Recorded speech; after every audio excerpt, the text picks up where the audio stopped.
perkenalkan saya Hamid, mahasiswa Pasca Sarjana Program Studi Pendidikan Matematika di Institut Pendidikan Indonesia. Di video kali ini, saya akan membahas mengenai konsep dasar Teorema Pitagoras.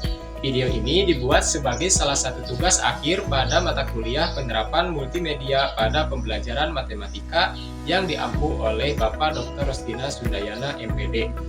Baik, kita ke materi tentang Teorema Pitagoras. Apakah kalian pernah mendengar tentang Pitagoras?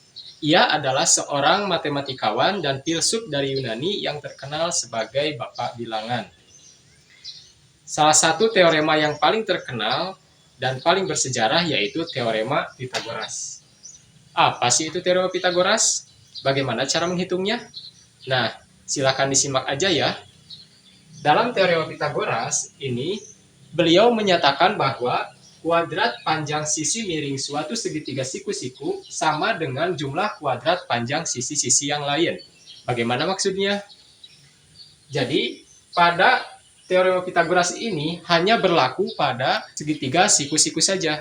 Misalkan di sini ada segitiga siku-siku dengan panjang sisi datarnya A, kemudian sisi tegaknya B, kemudian sisi miringnya C.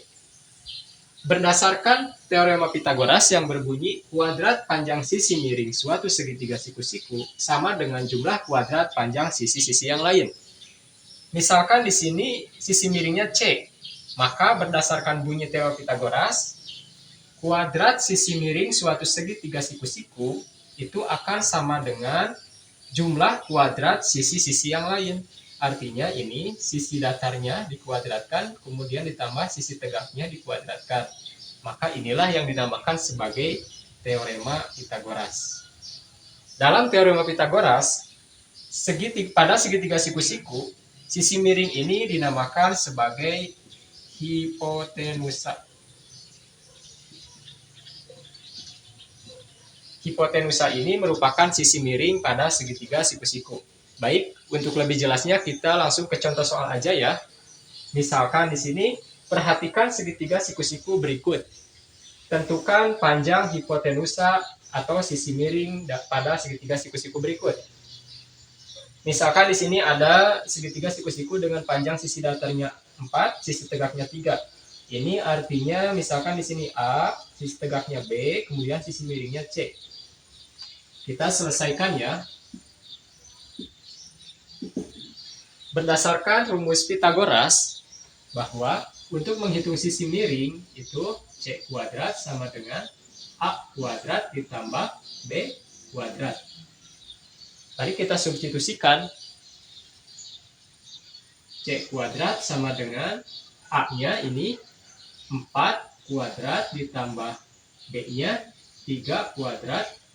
Maka C kuadratnya itu sama dengan 4 kuadrat 16 ditambah 3 kuadrat 9 ya. Maka untuk C kuadratnya sama dengan 16 ditambah 9 sama dengan 25. Untuk C-nya sama dengan akar dari 25.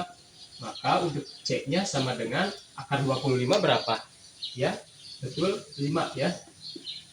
Maka untuk sisi miringnya ini panjangnya, jadi panjang hipotenusa atau sisi miringnya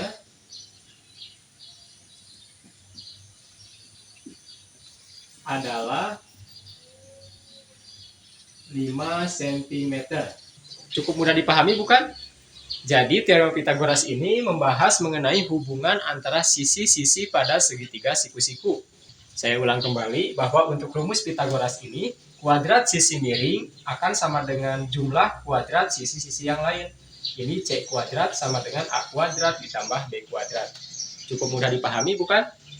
Terima kasih atas perhatiannya. Jika ada yang mau ditanyakan, silakan tulis di kolom komentar.